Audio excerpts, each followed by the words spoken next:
Being a young college student, just trying to get home after class, when suddenly your life is turned upside down because of the color of your skin. What happens next will shock you. Marcus Johnson, a 21-year-old black college student from Atlanta, Georgia, was in his third year studying computer science at Georgia State University. Known for his quiet determination, Marcus often spent late nights at the library to stay on top of his coursework. One evening, after a long study session, he was walking home through a quiet neighborhood when flashing lights appeared behind him. Officer Dan Harris, a white cop with a reputation for aggressive behavior, pulled Marcus over. Without explanation, Harris accused Marcus of stealing the laptop he was carrying. Marcus, confused but calm, explained that the laptop was his and even offered to show the receipt and serial number to prove it. But Harris wasn't interested. He handcuffed Marcus, claiming he fit the description of a suspect in a recent theft. The situation escalated quickly. Despite Marcus' cooperation, Harris became increasingly hostile, shouting orders and refusing to listen. Bystanders watched as Marcus was shoved into the back of the patrol car, his backpack and laptop confiscated as evidence. At the station, Marcus was booked on charges of theft and resisting arrest, a claim that was completely false. The real problem began to unfold when Marcus' family hired a lawyer, Sarah Mitchell. She discovered that Officer Harris had a history of targeting black individuals, with multiple complaints filed against him for racial profiling and excessive force. But Harris was confident his badge would protect him. He fabricated a story, claiming Marcus had acted aggressively and that the laptop matched the description of a stolen item from a recent report. Marcus, now facing a false charge that could derail his education and future, felt the weight of the system stacked against him. The challenge wasn't just proving his innocence, it was fighting against a system that seemed designed to believe the word of a cop over a black college student. The stage was set for a battle that would test not only Marcus' resilience, but also the integrity of the justice system itself. The courtroom was tense as Marcus' case unfolded. His lawyer, Sarah Mitchell, wasted no time dismantling Officer Harris' story. She started by presenting the security footage from the night of the arrest. The video clearly showed Marcus calmly cooperating with Harris, contradicting the officer's claim that Marcus had resisted arrest. Sarah then introduced the receipt and serial number for the laptop, proving it belonged to Marcus. But Sarah didn't stop there. She dug deeper into Harris' record, uncovering a pattern of misconduct. She called witnesses, other black individuals who had been unfairly targeted by Harris in the past. One woman testified about being pulled over for suspicious behavior while driving her own car.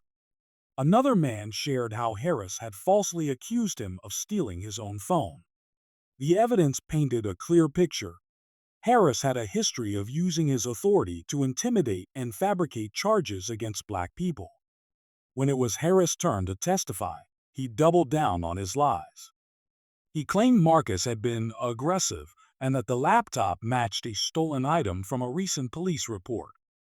But under Sarah's cross-examination, Harris began to unravel.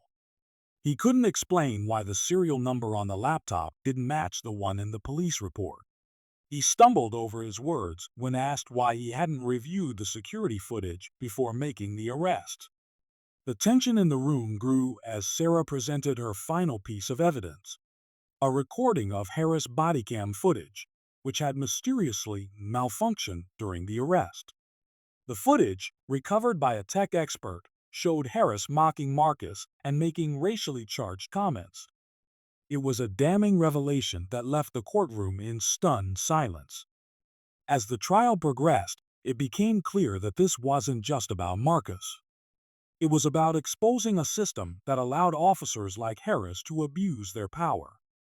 The courtroom drama wasn't just a fight for Marcus' future, it was a fight for justice itself. The courtroom was silent as Judge Linda Martinez prepared to deliver her verdict. Everyone, Marcus, his family, Sarah, and even Officer Harris, waited anxiously. The tension was palpable. Judge Martinez, known for her no-nonsense approach, took a deep breath before speaking.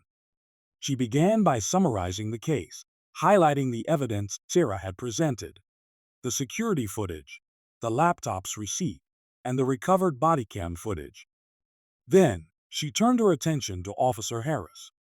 Her voice was firm as she called out his lies, pointing out the inconsistencies in his testimony and his failure to provide any credible evidence to support his claims.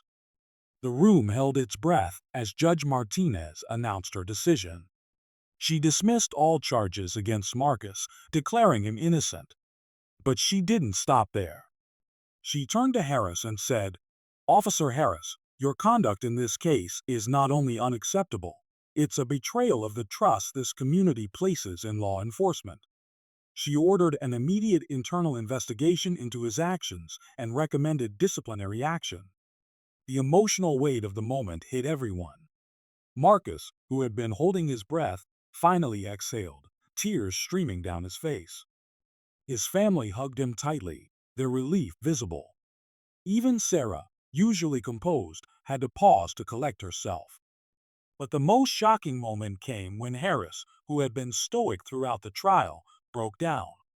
His shoulders slumped, and he began to cry, not out of remorse, but out of the realization that his lies had been exposed, and his career was crumbling.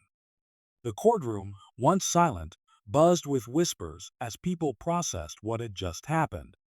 This was the key moment, not just because Marcus was exonerated, but because it exposed a deeper truth about systemic racism and abuse of power. The judge's verdict wasn't just a win for Marcus, it was a wake-up call for everyone in that room.